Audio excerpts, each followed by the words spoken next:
Hey everyone, welcome to This Explainer. Today, we are diving headfirst into the origins of American governance. We're going to look closely at the ideas that built the United States, and we're asking a truly fascinating question. Where did those ideas actually come from? We all know the traditional story, right? The Founding Fathers, the famous physical parchment, that incredibly hot summer of 1776 in Philadelphia. But today, we're going to examine a historical debate about an ancient, mostly untold story of indigenous law. What if the democratic framework we know today has roots stretching all the way back to the late 12th century? Well, let's find out. All right, let's start with part one, the famous parchment, and the frantic summer of 1776.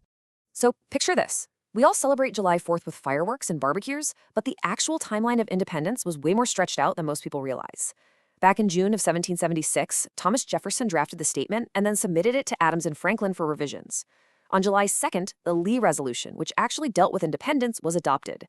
The congressional revision process of the document itself took up all of July 1st and most of July 4th before being officially adopted, but the famous physical signing by those 56 delegates, that didn't actually even begin until August 2nd. And the reason for that delay? Well, it comes down to a really fascinating administrative detail. On July 19th, Congress ordered that the approved text be engrossed on parchment. If you aren't familiar, engrossing is the meticulous, painstaking process of copying an official document in a large, legible hand for formal signing.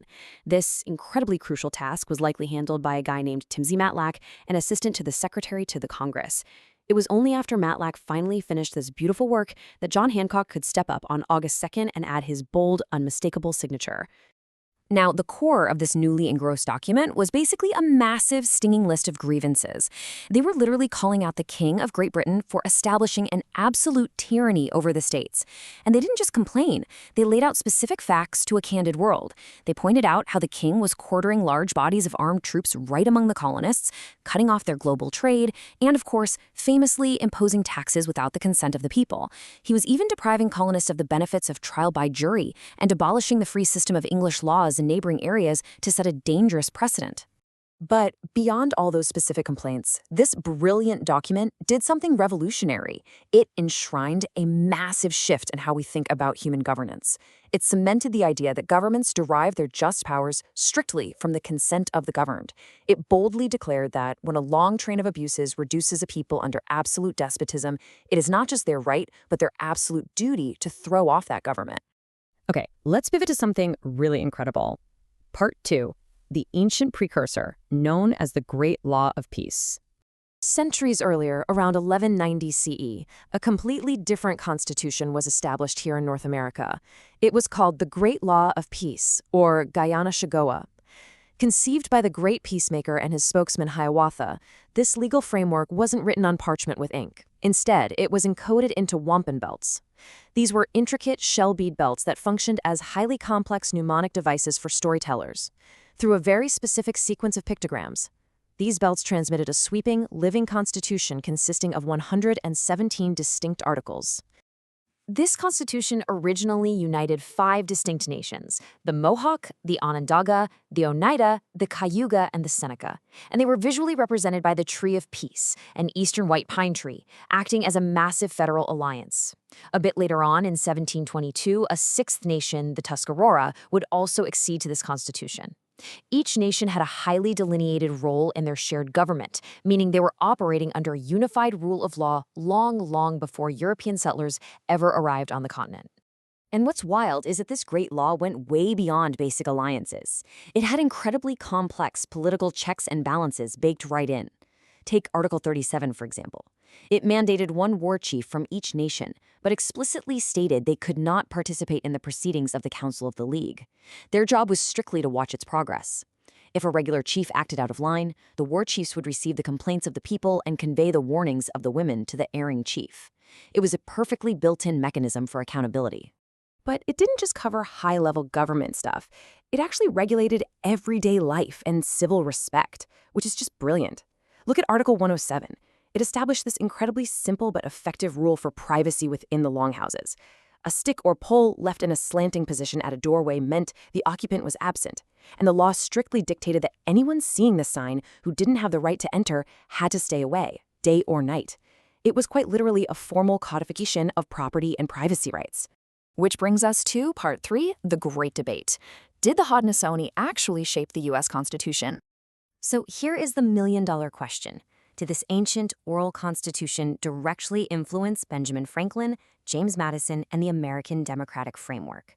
Well, scholars like Donald Grind and Bruce Johansen strongly argue that yes, it absolutely did. They contend that the U.S. Constitution was essentially a synthesis of European ideas and the living, breathing democratic example of the Haudenosaunee Confederacy. They point out that early colonists interacted deeply with Native Americans. In fact, during the Constitutional Convention, Delegate John Rutledge of South Carolina actually read excerpts of various Iroquois treaties out loud to the drafting committee. This thesis gained so much traction that in 1988, the U.S. Congress passed a concurrent resolution officially recognizing the influence of the Iroquois Constitution upon the American Constitution and Bill of Rights. Mind-blowing, right? However, to get the whole picture, we really have to look at the other side of the aisle, because this influence is fiercely disputed by other scholars. Historian Elizabeth Tooker, along with Stanford historian Jacques Roqueveau, point out massive structural differences between the two systems. For instance, the Great Law of Peace relied on strict consensus building, whereas the U.S. system uses majority rule. Plus, Haudenosaunee representation was based on clans, not the size of the population. Furthermore, journalist Charles C. Mann notes a pretty glaring difference in suffrage. The Haudenosaunee deeply empowered women, giving female relatives the power to select chiefs. The original U.S. Constitution, on the other hand, entirely denied women the right to vote. So, these critics argue the framers were primarily looking to European antecedents, not indigenous ones. As a neutral observer of the historical record, it is absolutely fascinating to see this academic clash laid out like this. It highlights a deep, ongoing divide over the true ancestry of American governance. On one side, you have scholars convinced that concepts of federalism and liberty were borrowed directly from indigenous neighbors, a perspective even officially acknowledged by Congress. On the other side, prominent historians emphasize the vast functional differences, like clan versus population representation, arguing that the American founders leaned far more heavily on European history. So that brings us to our final thought. When we look at how people choose to govern themselves, how does the way history is recorded actually shape what we remember? We all know the engrossed parchment of 1776 by heart, but those 117 articles woven into the wampum belts of the Great Law of Peace offer an entirely different, ancient perspective on democracy in North America. Whether they were directly influential or structurally distinct, the Haudenosaunee Confederacy proves for a fact that complex, balanced, and rights-driven government thrived on this continent long before the first delegate ever picked up a quill. It really makes you wonder, what other incredible stories of human organization are just waiting to be understood? Thanks so much for joining me on this explainer. And remember, keep questioning the history you think you know.